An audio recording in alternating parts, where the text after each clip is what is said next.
सदगुरु महाराज के श्री चरणों में कोटि कोटि प्रणाम।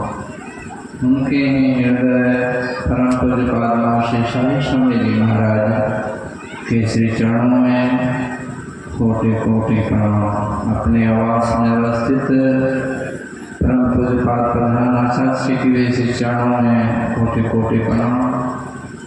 मंचा से मंगल में संत समाज, सत्संग प्रेमी सदात्माओं, माताओं एवं भक्ति नदी बहनों, आप सभी के भी श्री चरणों में मेरा कोटि कोटि प्रणाम।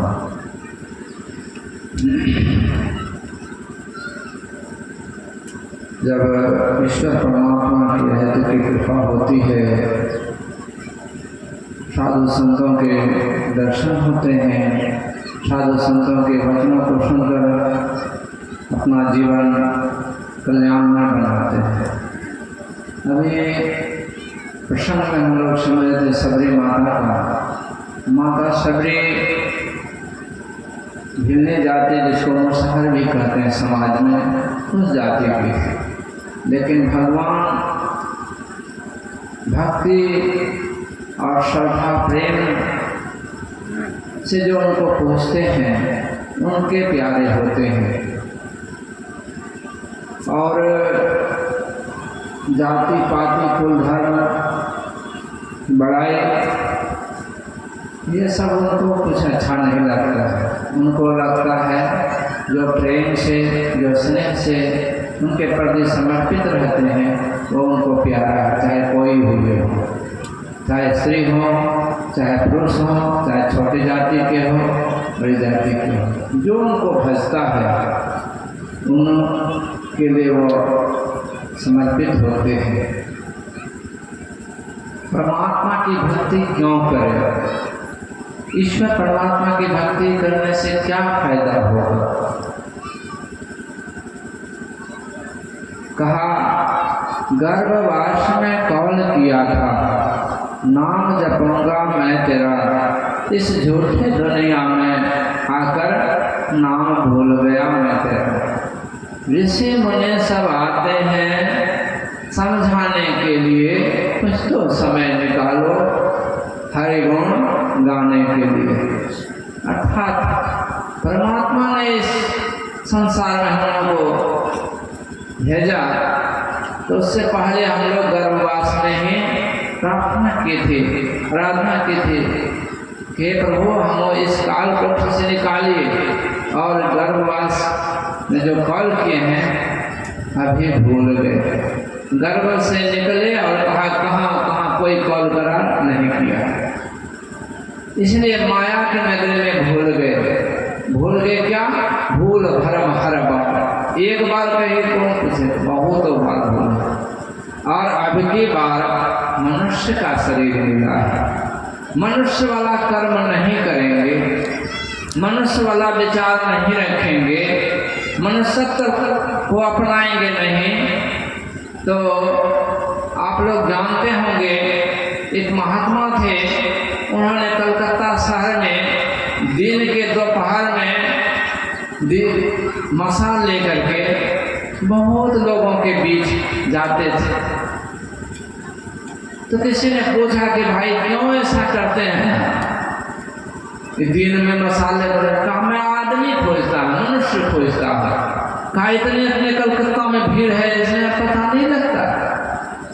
कहा नहीं विश्वास है, मसाल लो, तुम भी देखो। जैसे मसाल लिया, देखा देख महात्मा जी जो दिया था मसाल, वही आदमी है, बाकी सांप है, बगुला है, बैल है, गधा है, घोड़ा, इसी तरह का रूप है उनका। देखा, कहा भाई सब तो जानवर पशु जैसा लगता है। कहा सबके अंदर जैसा विचार है, जैसे स्थिति में वह रहता है, जैसे मनोदशा में, उसी तरह उसका रूप दिखता है। इस मसाल में एक शक्ति उसी तरह हम लोग अपने विचारों को, अपने आचारों को सुधारें। सत्संग में इसलिए हम लोग आते हैं कि आचार विचार सुधर जाए। गुरु की भक्ति इसलिए करते हैं कि आचार विचार सुधर जाए। मांस मछली हिंसक पदार्थों को नहीं खाएं। कहा अनुमंता विस्ता निहंता क्रय विक्रयी संस्कारता चौपहता चौखादेश के विधाता। पशु हिंसा करने वाले 8 आदमी को बराबर पाप लगता है। एक आदमी को मारता है उसी को पाप नहीं लगता है। शास्त्र मनुष्य में कहा गया है कि 8 आदमी को बराबर पाप लगता है। जिस जीवों का मांस भक्षण करते हैं, खाते हैं, अगले जन्म में हमारे भी मांस को वो खाएगा। यह नियम है। हम लोग इसको सुधारें। ये सत्संग से ही सुधरेगा, संतों के संग से सुधरेगा।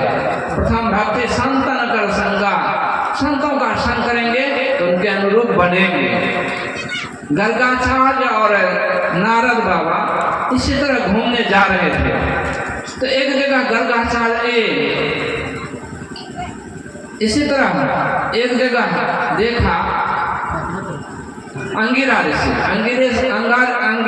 और नारद बाबा जा रहे थे। एक बाजार होकर के गुजर रहे थे। एक बकरी का नेमना, जिसको बकरी का बच्चा कहते हैं, अड़वा चावल खा रहा था सेठ जी के दुकान में। सेठ जी का लड़का उसको एक छड़ी से हुड़ा दिया। जैसे उसको हुड़ा दिया, बकरी का बच्चा नेमियाते हुए भागा। अंगिरा ऋषि हंस दिए। तो नारद बाबा कहते हैं आप ये बच्चे को मारा, बकरी के बच्चे को, और आप हंस रहे हैं। कहा ऐसे ही हंसे आई। नहीं, क्या बात है जो हंसे? कहा उन्होंने कि देखो ये जो चावल खाया है बकरी का बच्चा, अगले जन्म में सेठ जी था, इसी की दुकान है।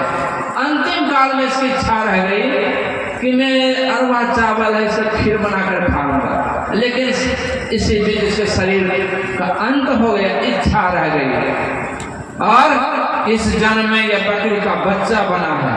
अब वो अपना ही चावल, अपने दुकान का चावल खा रहा था तो अपने पिता को यह मारा। मैं यही देख कर हंसा नारद बाबा कि देखो जो अच्छा कर्म करते हैं अंतिम काल में भी अच्छा ही हो तो अच्छा कर्म क्या परमात्मा की भक्ति है।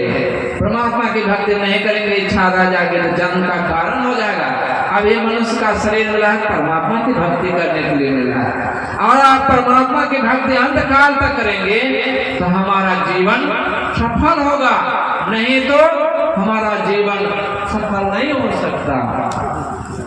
आज हम लोग जिस जगह बैठते हैं, जहाँ जाते हैं, लोग प्रणाम करते हैं श्रद्धा प्रेम से। क्या हम लोगों में विचार बदला?